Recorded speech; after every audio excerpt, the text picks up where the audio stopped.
I'm Theo. And I'm Juliette. And this is Apologies Accepted. We offer an entertaining look at some of the big issues in history by examining public apologies of the famous and infamous. We're looking at politicians, serial killers, actors, and you. Send us a public apology you would like to make, and we'll read it on the air and give you a chance to redeem yourself, or just get some guilt off your shoulders. We're here for you. Once a week, maybe more if you're really, really sorry.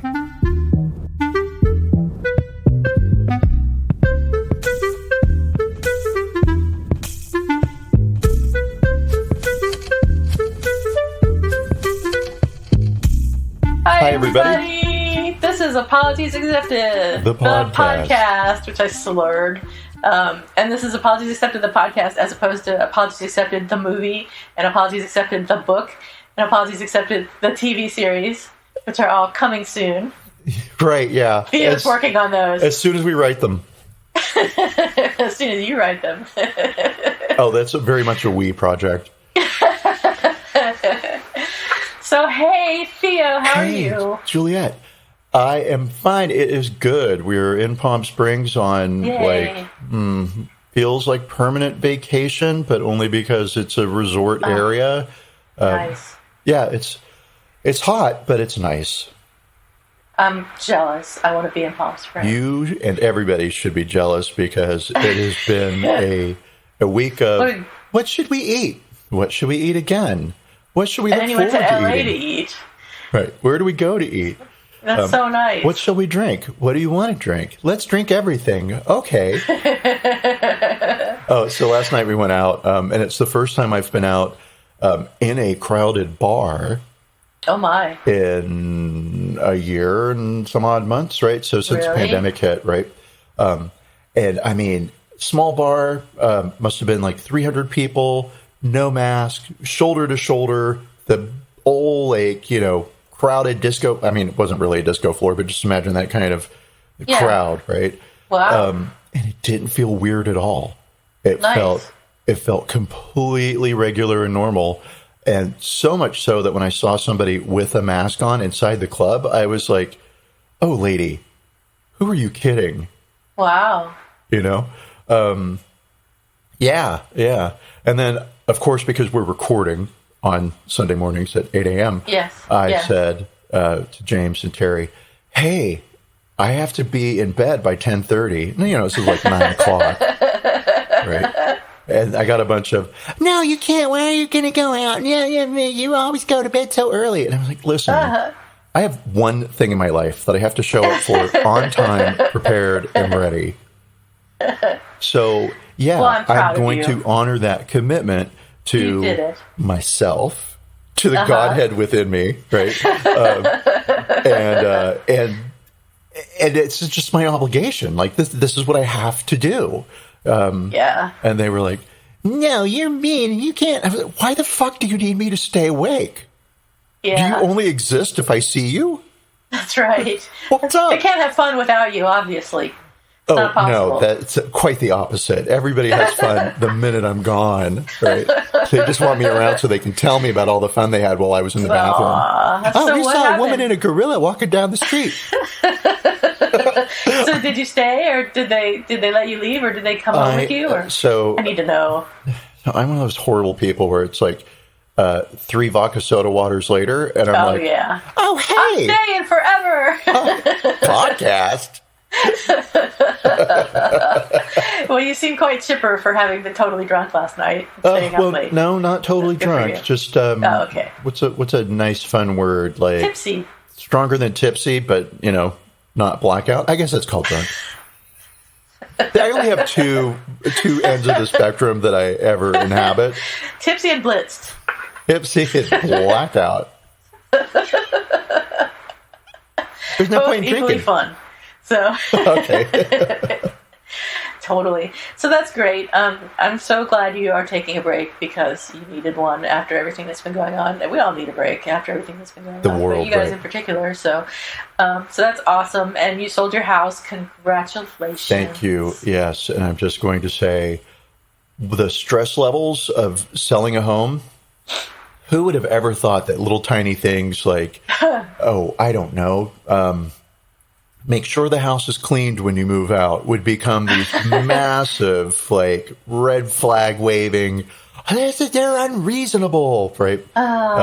Yeah. So anyway, we are done, and it is so nice to know that the house is going to a new owner who will love it and value it in the same way that we have. And they're very excited. We're very happy for them. It's a win-win. And why not make it a win-win? It's totally a win-win. Yeah, there's no other way to look at it. I really win more, but it's a total win for you. But it's also a win for them because they get a nice house. I mean, there's no arguing with that fact. Exactly, it's a lovely house. And really, they won more. So. But there you go. It's fine. That's why it's a win-win. So you're going to be going back to Austin and find a place to live and all that kind of stuff. What? That'll be fun. No, my life is permanent vacation. No. I don't see why not. I would totally stay in Austin and make someone else do the moving and everything for me, and have James find the house you're going to live in. And I would stay not in Austin, in Palm Springs, and then just show up in Austin when everything's ready for you. Right, exactly. Have your people take care of it all. So. Show up and dust. Don't even dust. You got people for that too. But yeah, congratulations again. So that's awesome. Hooray for me. What's going on with you? As far as me, I've done absolutely nothing, although I am planning a trip to Morocco with my cousin, which is going to be totally fun. You've done absolutely nothing other than plan a trip to Morocco. Well, yeah, basically. And work.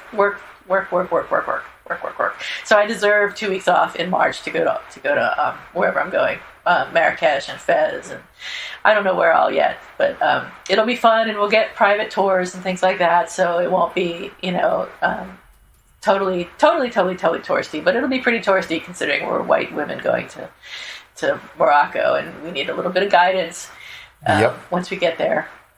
We will have it, so it'll be good. You're gonna have a great time, and remind me that I need to give you the name of this shop in Marrakesh. It's a women's collective, and it's for battered and abused women who have left their husbands for families, and they live in a shelter, and they make linen shirts and napkins. Oh, totally up my alley.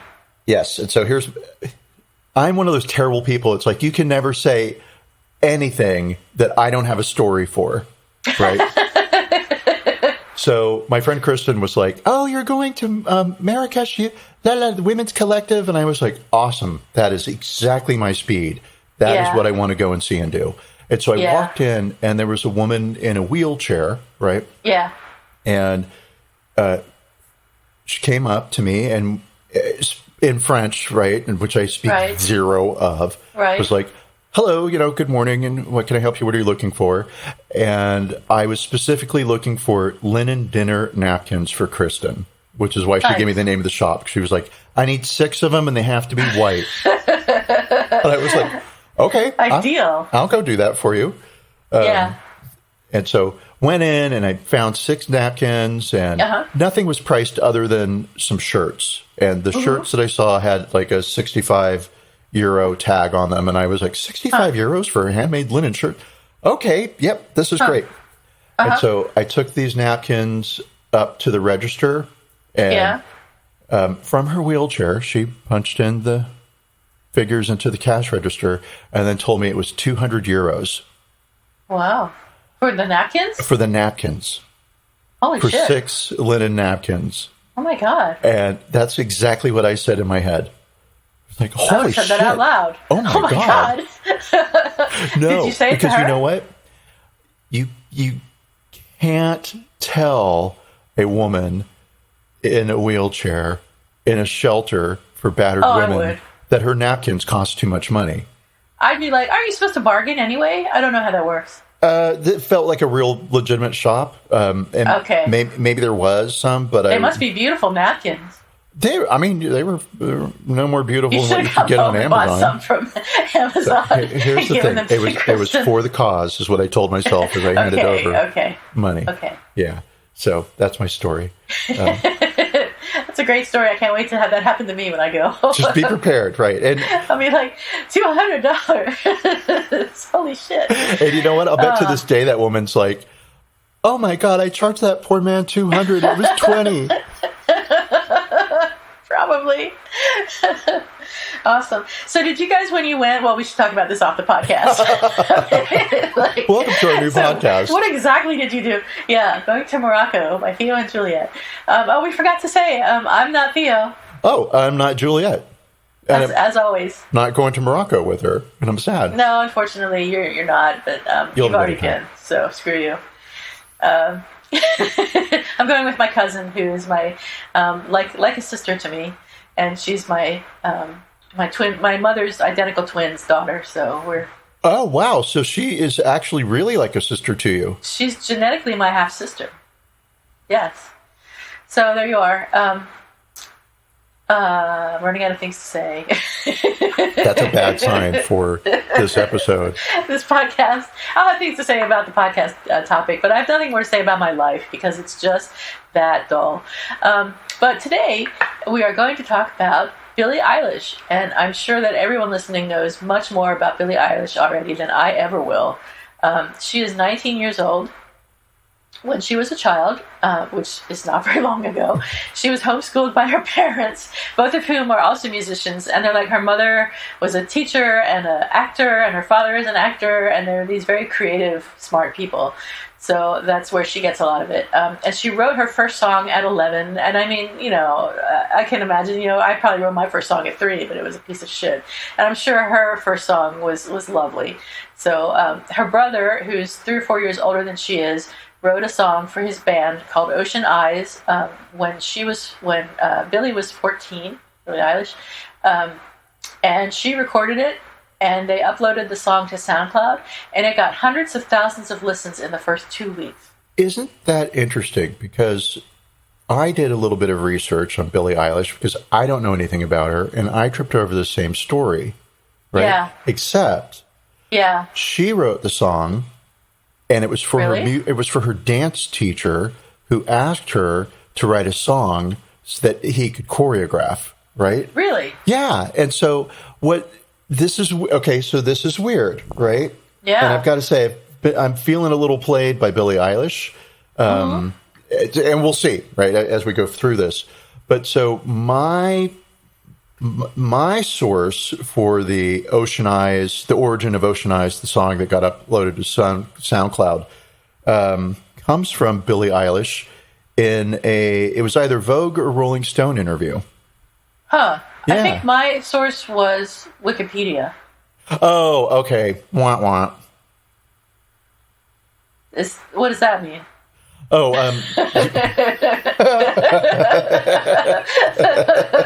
it means Wikipedia is great and then terrible.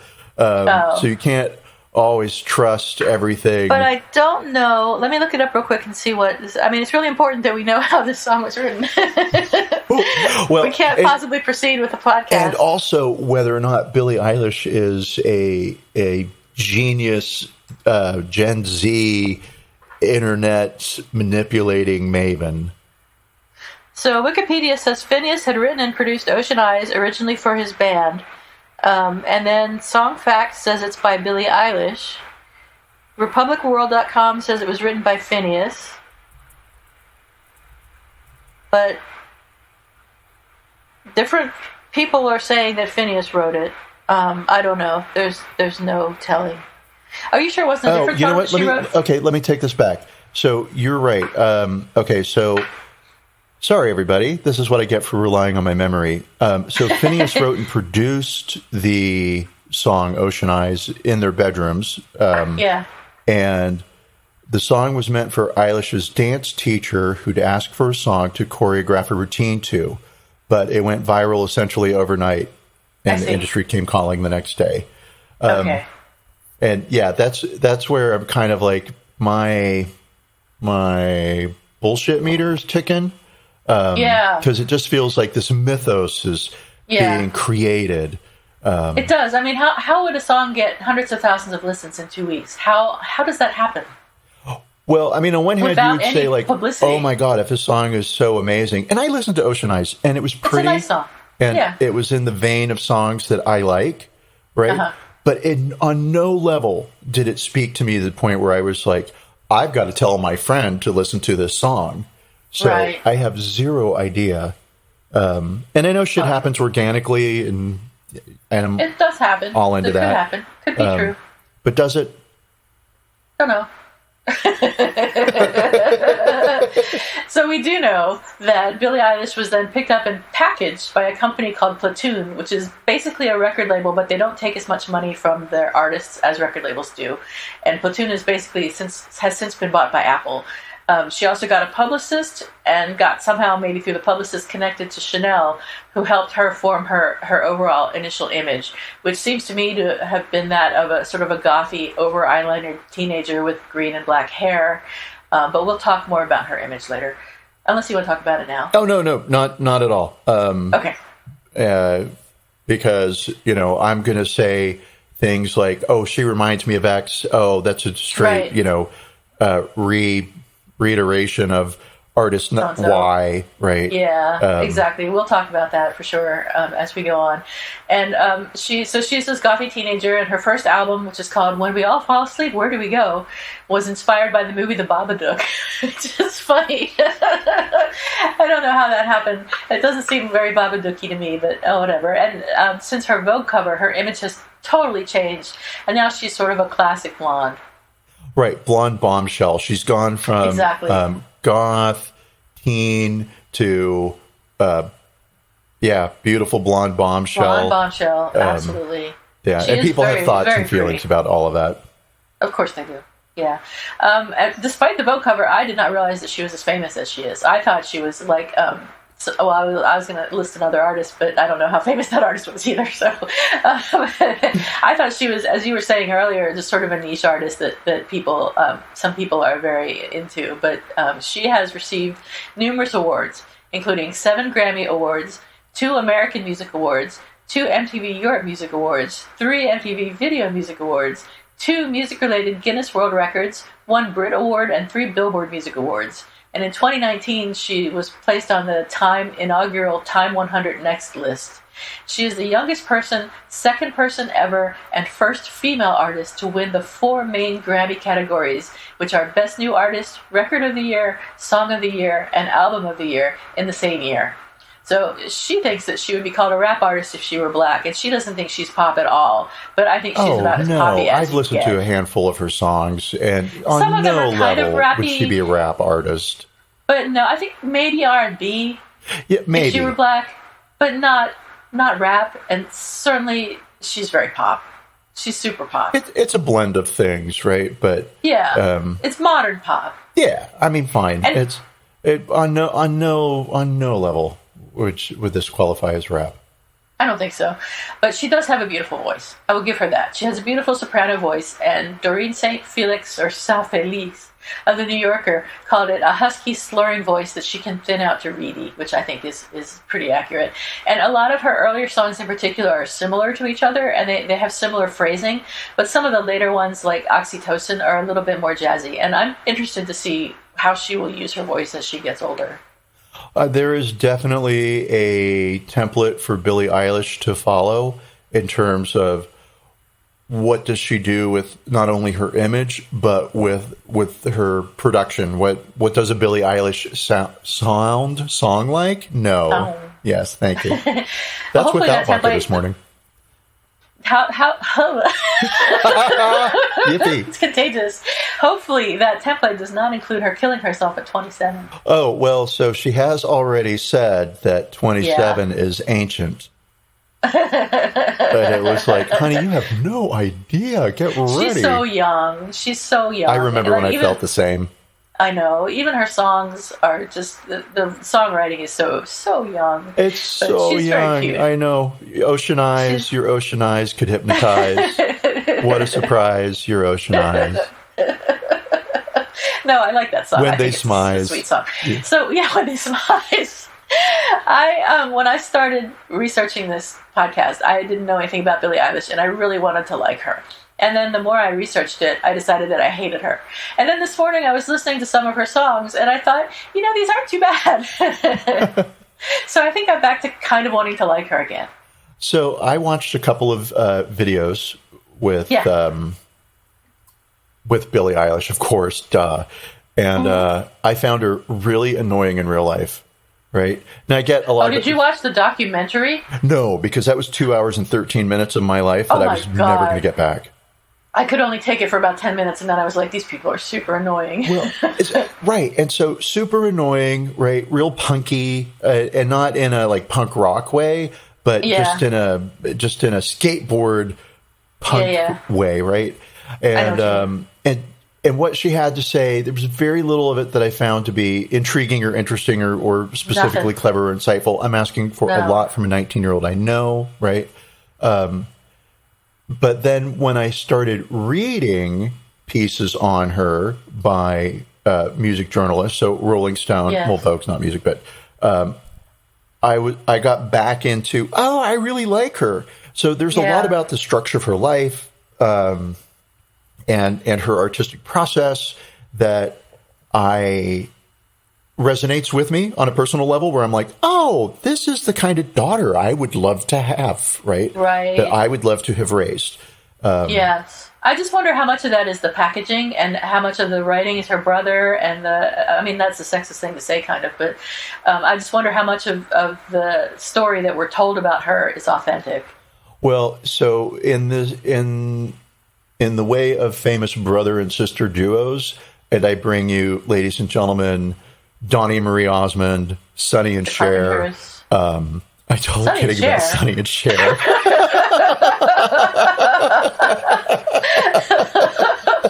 I had to put that fire out before it started raging. No, it was a joke. That was just a dumb joke. But let's look at Karen and Richard Carpenter. Yeah. Right? She had a beautiful voice. Did she write songs? Maybe, probably, yeah. Was he a genius piano player? No. But, could he write some songs? Yeah. Yeah. And so on I'm sure there are others that I'm not thinking of, right? Because the other day when I was thinking about brother and sister singer-songwriters, I felt like there were 10. But now I can only really think of the Carpenters. The kind of the behind-the-scenes guy is the one that's doing a lot of the behind-the-scenes work. And then you've got the front, and that is typically usually the sister. The image. Yeah. Interesting. Okay. So I'm going to throw them in that Sonny and Cher camp. And I'm going to say at this point that I do like some of Billie Eilish's songs. I like Ocean Eyes. I like some of the other ones. They're catchy. They're sweet. The videos are interesting, and in the documentary, the little bit of the documentary that I watched, they showed her creating one of the videos. So having her mother pose for this, how she wanted to do the video, and sort of acting out the way the video was going to be. And then I this morning saw the video that was the result of it, and it was actually good. So she has some talent, obviously, unless that all was made up and somebody else wrote the video and just faked her. Oh, no, I have the real feeling that, and because I have this feeling, it makes it 100% true. Absolutely. That they are legitimate, real people, and this is all 100% them. Okay. The bits that I picked up about her family and their interplay, right? Mm-hmm. It feels... I'm going to use the word legitimate again, but I was thinking about this morning. Remember Balloon Boy? Yeah. Right? And the family that faked that their son that he had taken some off. Some 6-year-old crawled into a giant hot air balloon, and it went across the state of Arizona or whatever for like 6 hours. And the whole nation was just like, oh my God, there's a 6-year-old 5,000 feet in the air. Right. And we watched that balloon come down, and then the kid was found, and everything was great. And the family was like, oh my God, we're so scientific. This was just an experiment we were doing in our backyard. We're so goofy. Weird. And it was 100% faked, right? It was a giant hoax. I think the dad went to jail over this, I think. But I don't know. They had to pay money for all the police and fire trucks and all that were involved. And that was fake, right? But Eilish's family feels real and is what this Balloon Boy's family was pretending to be. Okay. Sure. That makes sense. I'm willing to buy that Billie Eilish is an authentic talent. Okay, good. Now I've made that case. Goodbye, everybody. Thanks for listening. So the reason that we're here talking about Billie Eilish, if anyone was curious, is that so everyone knows that there's been a rise in anti-Asian hate crimes during the pandemic, and partly due to that asshole whose name I won't mention, who blamed the pandemic itself on the Wuhan flu or the Kung flu or whatever he was calling it. So among all this, Billie Eilish made an apology in June for a several years old TikTok video that showed her mouthing an anti-Asian slur and apparently imitating an Asian accent. So at the time, she was 13 or 14, so this was several years ago, and she was lip-syncing to a song called Fish, which I haven't listened to, by Tyler, the Creator, who she's called one of her major influences. You're in luck, because I listened to that song. Oh, did you? Well, I read the lyrics. Okay. Yeah. That's close. So was it bad? Well, yeah. Oh, yeah. Oh, yeah. Oh. Yeah. Was it bad? Eek. I'm going to say, I mean, we will get into Billie Eilish's apology, right? Yeah. And we'll circle back on this. Okay. All right, fair enough. So the TikTok that where she was lip syncing to the song called "Fish" went viral to the usual reaction, which caused her to apologize, and we'll read the apology in a bit.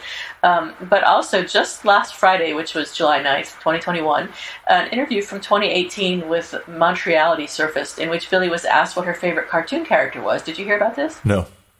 Okay, so Billie Eilish chose Cindy McPherson from the Boondocks, who is a white girl with a blaccent who has many stereotypically black interests and is oblivious to racial issues. And Billie Eilish explains in the interview, "I think my favorite character honestly would be Cindy from the Boondocks. That's like me. That's me if I did all the things I thought about doing. If I didn't have good judgment. But who knows if I have good judgment." Oh, I can tell you, Billie. Me. Let me help you. Yeah, not so good. She praised Cindy's badass reputation and mentioned several times how much she loved the fact that Cindy always defended her friends. So before I go on more about examples of this, I just want to mention that if you didn't know, which you probably did, Billie Eilish wears baggy clothes.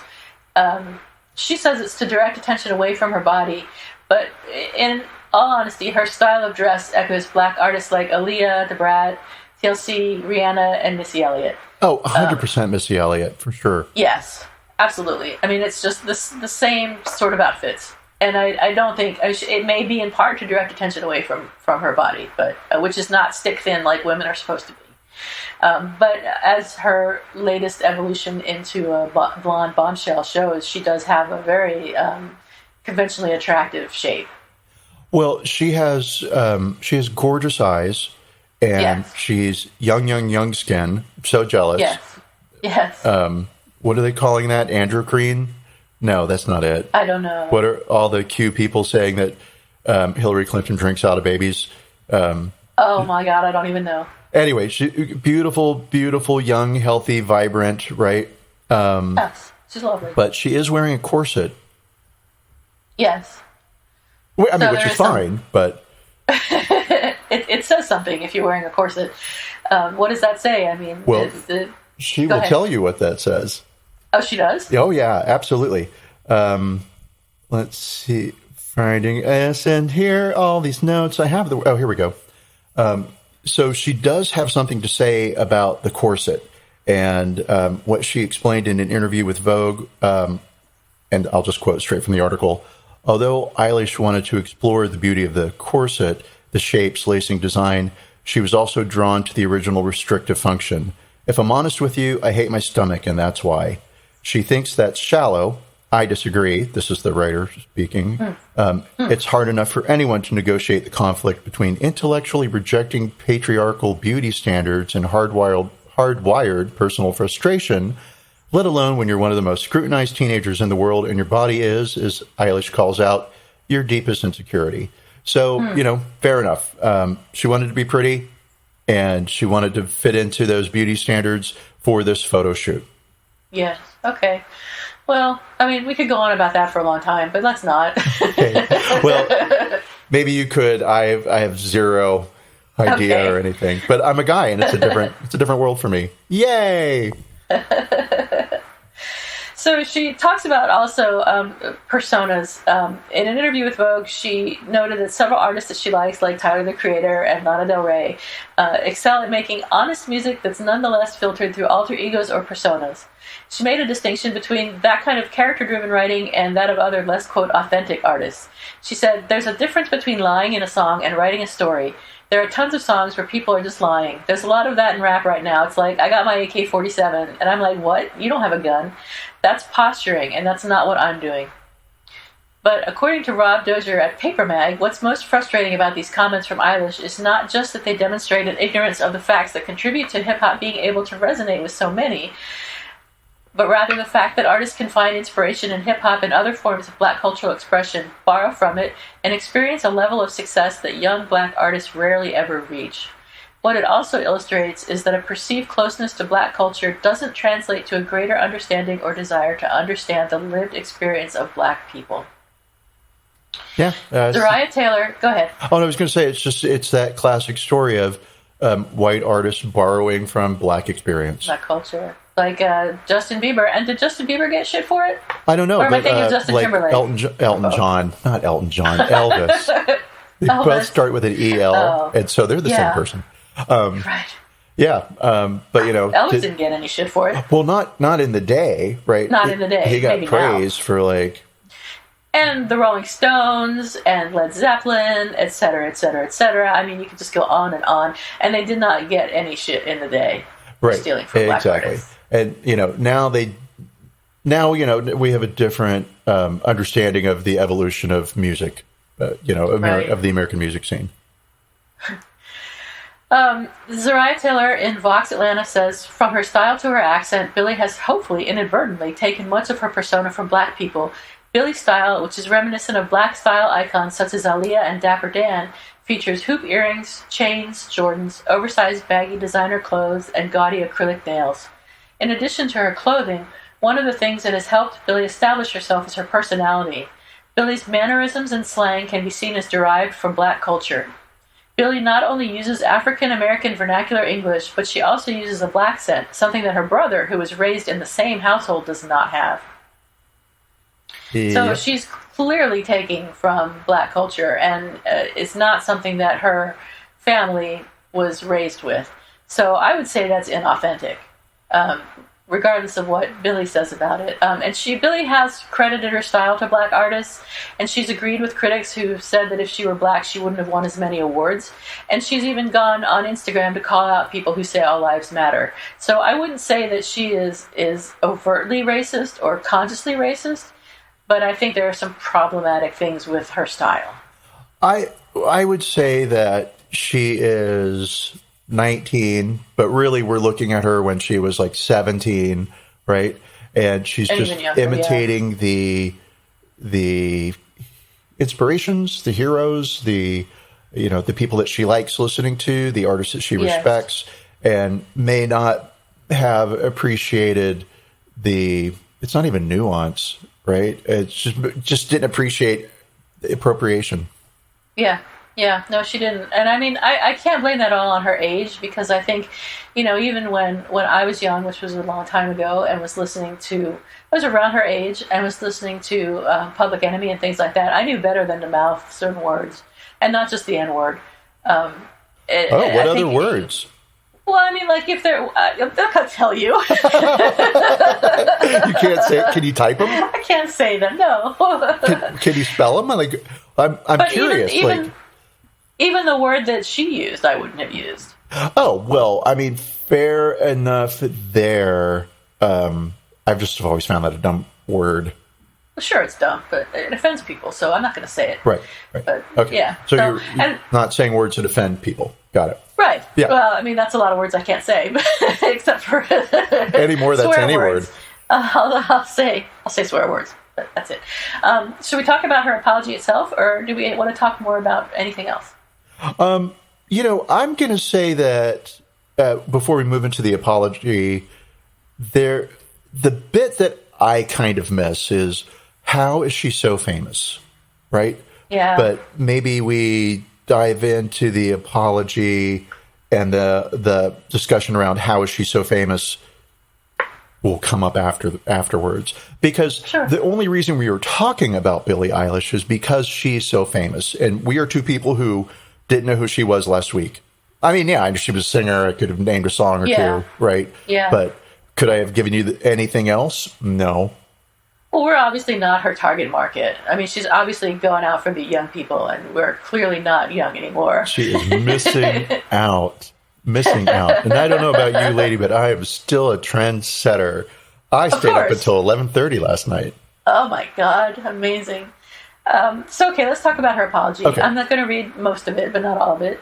It starts out, I love you guys, and many of you have been asking me to address this, and this is something that I want to address because I'm being labeled something that I am not.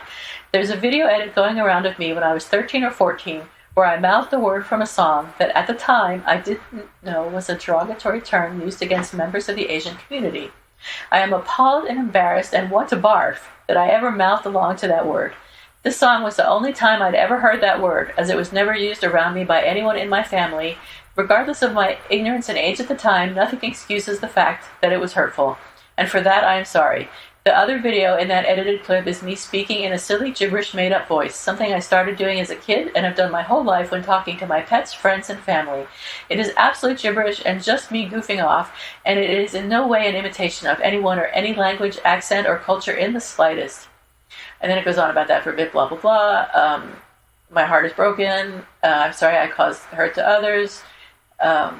I did not mean for any of my actions to have caused hurt to others, and it absolutely breaks my heart that it is being labeled now in a way that might cause pain to people hearing it.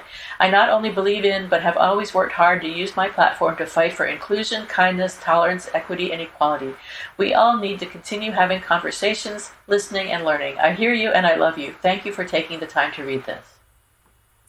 Which so that's reasonable. Is a very, reasonable, well thought out, personal apology, particularly for a 19-year-old. I don't know that at 19 mine would have been quite as wholehearted. I think she had some help writing it. She for sure had some experience with people apologizing for racist statements because 5 days earlier her boyfriend released a statement on Instagram, I believe the kids call it these days. And although it's a very different apology from what Billie Eilish put, she certainly was aware that sometimes people have to apologize for, a racist thing they may have inadvertently said in her case. Yeah, so her boyfriend is Matthew Tyler Vorse. He's 29 years old, boo. And he also apologized around the same time for saying racist and homophobic things on social media. And Billie Eilish's people had no comments about his apology, but I think that her apology came out very close to the same time. But just a handful of days later. And I find this is still about her apology, so it's going to sound like I'm a bit off track, but I found this whole thing about her apology intriguing because she has a new album coming out on July 30th of this year. Yeah. So just a few days away from in the future, it's coming out. And so how did this TikTok video get released? Who in the world would sit down and look at all of Billie Eilish's Instagram videos and tweets and photos and pull out the racist bits, right? Specifically the Asian racist bits. It's not a big question of like, why do that? But in a way, why do that? And I was like, is this a PR thing? Did somebody hey, let's get this out here so you can apologize for it and move on, right? Maybe. But what I think happened is that somebody was like, oh, I really love Billie Eilish. Oh, she's dating this guy. Let's spy on him. Google stalk. And then tripping over what he has said in the past. So he said some not horrific things, but he's used the N-word with the soft A ending, right? In tweets. And he's used the gay slur with an F in a few tweets, but not necessarily calling anybody a name, but he's used that language, right? Right. And he said something about Adele. I was going to call her Odell. Hi, America. That's and world. That's my dog. And he said something about Adele, who, for some reason, I really want to call Odell, about her weight, right? Oh. And, well, he said she looked like the British Miss Piggy, right? Oh. So, not horrible, not the worst thing anyone's ever said, but, that's terrible. Why do you got to talk about Odell's weight? Yeah, right? Why? Yeah. Yeah, I mean, what did she ever do to you? Why do you care? So, all right, cool. And so maybe what happened was one of her fans found out, oh, gosh, he is terrible, and she's dating this terrible, horrible, racist, homophobic guy, and then went trolling through her stuff and tripped over this. But the videos that started it all are tightly edited clips of her mouthing the C word for Asians, speaking in... I heard it. It didn't quite sound blaccent to me, but I'm going to take everybody's word for it that that's what it was. And then a made-up language that she claims is not mock Asian language sounds, but to me certainly sounded like any 8-year-old pretending that they speak Mandarin. Right. Right. And so, so that all gets released, and that's what lights up TikTok and Twitter, and that's what prompts her apology.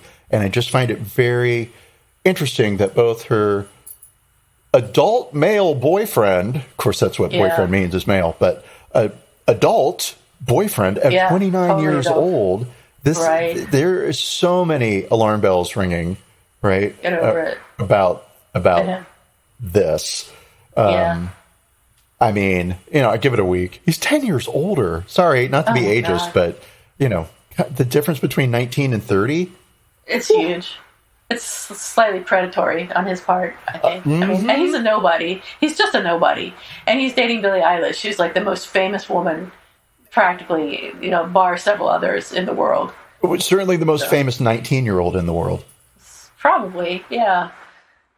So her apology itself, when we look at the value of the apology, I think the fact that she was homeschooled could be used to explain how she was unfamiliar with the slur. I think that's a stretch, but maybe, her family probably didn't ever use it. Maybe she didn't ever see it on television. I don't know. I'm sure she comes from a very lovely, hippie, granola, crunchy, liberal family that does not use this type of language in the house.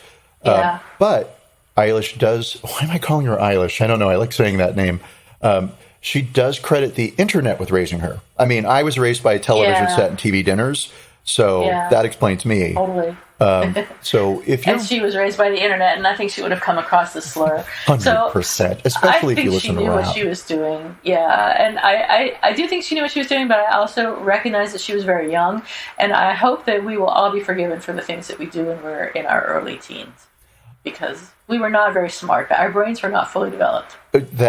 Yes, and that's all our parents' fault. They should have done better jobs parenting us. And so, Mom, thanks. This again is all on you. I had nothing to do with it. Everything is Mom's responsibility, of course. 100%.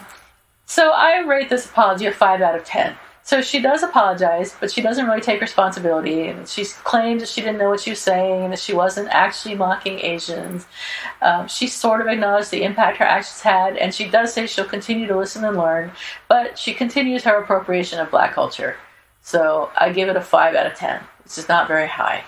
I give it a 6, and I give it a 6 because I'm with you on the 5. My extra reason is it does feel like she wrote it herself. Maybe it went through, a PR department somewhere, right? Undoubtedly. Yeah. But it did feel personal. And so on that front, and she released it on her Instagram versus like giving an interview to the New York Times, right? Right. So that feels direct. And so an extra point for me.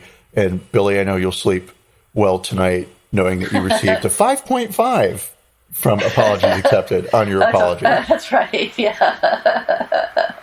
But I do like her music, so I don't know that now I'm back to not liking her so much. So I'm a little disappointed that that's where this came out. But I do like some of her songs. I don't think I'm going to go out and buy her album or, wait by the internet for her latest release. But I will listen to it, and I will listen to it once to see if there's anything on there that grabs me immediately. I am very much all about, like, the sad girl with the guitar. That's my music. Who's your favorite sad girl with a guitar? Oh, Rachel Yamagata. I don't know her. Okay. Oh, sorry, Mariah. She actually is really a musician. I'll have to look into her. She's very poppy, but, I do like her a lot. I joined her fan club, which was just an email list. But, for me with the Billie Eilish apology, I kind of feel like everybody's missing the boat here. Maybe that's a bad analogy to use since we're talking about the C word and Asians. That joke fell flat. Boy, that was a stretch. We'll leave that in. Well, America, this is how I work when I am just on the fly riffing. But the real issue for me isn't, Billie Eilish said the C word. Everyone, you're upset at the wrong thing. Have you looked at these lyrics from Tyler, the Creator, and the song Fish? No. Okay, I mean, hi. Really? Let's get ready. I'm not going to sing it. No. Here, we'll just start. Slip it in her drink, and in the blink of an eye, I can make a white girl look C-word. Don't know what to think, because last time I attempted this shit, the judge ordered me to see a shrink. Started with a link, intended her to meet me at the local odd future Wolfgang skating rink. We will be uniquely in sync.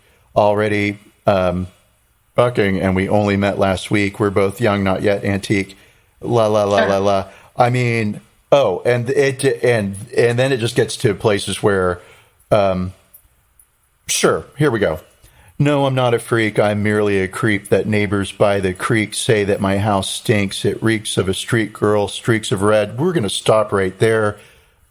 It is a problem. It gets worse? Wow. Oh yeah. The P word and the red. And so, it's very, serial killer, inside the mind of a serial killer. And it's okay. Yes, it's musical expression. It's artistic. I'm not here to say that can't be there. Right. Right. Hi, the real issue isn't that Billie Eilish mouthed this word. It's that this guy's writing a song about date raping and mutilating women. Yikes. Yeah. I don't know how famous he is. Do we know how famous he is? Well, Billie Eilish likes him, so he's pretty famous now. So, yeah, that's true. Yikes. I'm sorry I have learned about the song. Oh, same. Same. Like, as I was reading it, I was like, this is the fucking story. Not that she said this word, but that these words exist in this order at all. I bet he never apologized. Oh, I mean, I don't know. Of course not. No. He's probably still writing the same type of song. Maybe this was a one-off. I don't know anything about him, and I didn't bother to learn anything about further. Bunnies and roses, true love. Right. I did look at the boyfriend though for a bit because I was like, all right, let's see. You're an adult, and you're dating a teenager. Cool, and I guess it kind of works because that rule of like how young is too young to date? Half plus 7. Bingo. We went to the same school. Yes. So it's like 15, 30, 15, 22. He should be dating somebody who's 22, and that she's a little young for him still. She is 3 years outside of the allowable, the legally permissible range. Outside of the rule that we both grew up with. Right. Right. However, I knew that rule. I don't know. I probably knew that because I was a young person dating older people. Oh yeah, probably. Probably one of them told me.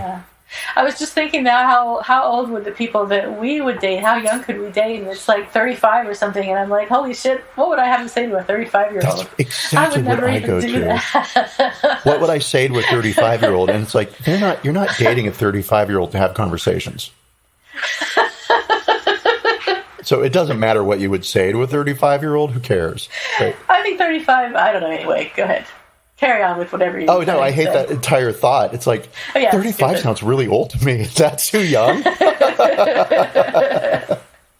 I think it's too young. Yeah, well, whatever. I'm not in any danger of dating a 35-year-old, so we're You're fine. Married. Yeah. But so looking at the boyfriend, he's an actor, right? He's been in a couple of things. He was in, I'm real excited about this one. He was in the remake of a Lifetime movie called Mother, May I Sleep with Danger. I've heard of that movie. Yeah. Originally it starred Tori Spelling in 1996. I think that's a classic movie. Well, it's a classic Lifetime movie. Yeah. It's just a classic Lifetime movie. But in the update, which he plays Banquo's ghost, and I didn't bother watching this movie, it's been updated so that it is now lesbian and vampires. Okay, great. So it's a young girl who goes away to college and meets a girl and falls in love and brings the girl home to her parents, and the girl's a vampire, right? Oh. And then I don't know what happens after that, because I was just like, lesbians and vampires. I mean, could you make it any sexier to a straight white male? Right. I know, white male has to be white there. Interesting. Yeah, I missed out on all of this. So that's Tyler, the creator? No, that's her boyfriend. I don't know how I got that confused. Let's now just trash Tyler, the creator. Because her boyfriend's middle name is Tyler. So maybe that's how I got confused. I don't know. And for a quick comparison, I have his apology. He got called out on TikTok and Twitter for some of his old tweets. And his account used to be public because he's an actor. So your account's public. It's now private and locked down. But he did post, I want to apologize for the things I wrote on social media in the past. The language I used was hurtful and irresponsible, and I understand how offensive those words are. Whether it was a lyric, a quote, or just me being dumb, it does not matter. I'm ashamed and deeply sorry that I used them in any context. It is not how I was raised. Clearly it was. And it is not what I stand for. I shouldn't have used this language in the first place, and I won't use it again. I am so sorry for the hurt that I have caused. I take full responsibility and continue to hold myself accountable for my actions. That's a reasonable apology. Yeah, by our standards, he meets, all the criteria. It's so great. As long as he's living it out, whatever. I mean, the only thing I can point to, if this was a story about him, I'd be like, okay, that's a solid apology, fine, cool. But you're dating a 19-year-old, so I have such an issue with that. Yeah. Yeah. Yeah, I do too. It's just. Well, it is what it is. Nothing we can do about it. She'll learn. She'll break up with him, or he'll break up with her. Let's tweet about it. All out. Apparently, if you do that, people get real upset about stuff. So that's pretty much all I have to say about this issue. That's pretty much all I have to say about that woman, Billie Eilish. That woman. Yeah, it's all rather. If you would ask me, will you ever do a Billie Eilish apology? I'd be like, what was she going to apologize for? Being so fantastic? I'm taking that based off of all the stuff that I hear about her, the little bit of stuff that I hear about her, right? I don't know. I'm going to say, I think we're going to see a repackaging of Billie Eilish, and I think we're going to see some careful PR stuff coming out. Yeah, probably. Yeah. All right, so do you have an apology? Are you sorry now? I am sorry now, and I am going to apologize for a joke I tried to make in this very episode about... that's cheating. And it's like, hey, you really should have been listening to what your mouth was saying when it was talking. But I wasn't. I was like, oh, that's so clever. Look what I've done.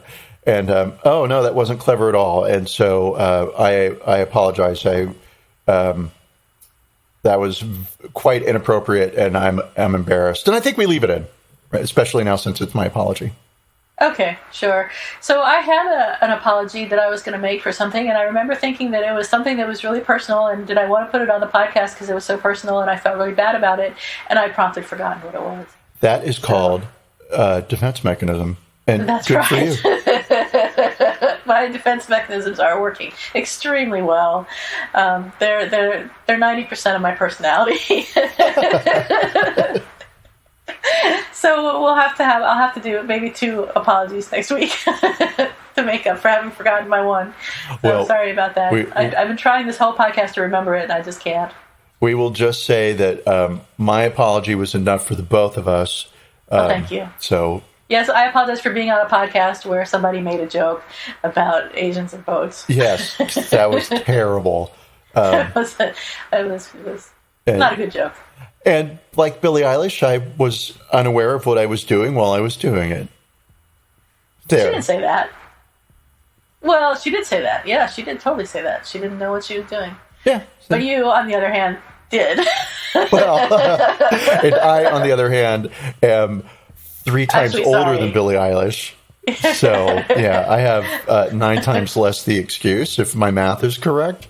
Yeah, not 9 times. Are you 9 times older than Well, it works in inverse proportions because you don't know anything about math, Juliette. I don't. It's true. I'll have to call Brent over and ask him how to figure this out. No. My husband, the man who understands math. Oh, yeah. All right. So on that note, I think we're done for today. Is that right? Oh, yes. We are done for the day. All right. Billie Eilish, you are not being canceled. No, have a great whatever you're going to have, everybody. This will come out on Wednesday, so have a great end of the week and then a weekend, and we will talk to you next week. Take care, everyone. Goodbye. Bye.